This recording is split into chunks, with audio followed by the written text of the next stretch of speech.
তুমি যদি free fire খেলো তাহলে আমার কথাগুলো মনোযোগ দিয়ে শুনবা, জীবনে একটা কিছু শিক্ষা পাইতে পারো।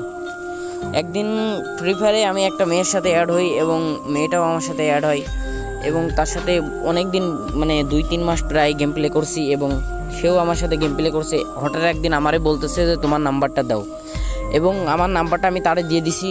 সে এবার ইমোইতে যায় আমারে নক দিছে এবং তার সাথে 8-9 মাস পর্যন্ত কথা হওয়ার পরে একদিন বলতেছে যে যে জান আমারে 100 মতো ডায়মন্ড টপ আপ করে দাও।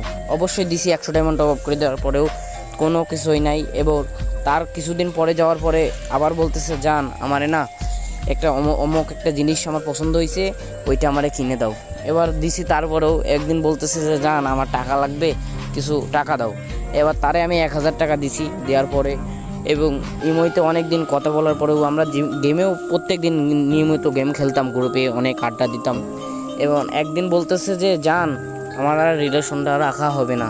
আমি বলতেছি কেন? জান বলতেছে যে আমার বাসা থেকে ফ্যামিলি থেকে অনেক চাপ দিতেছে।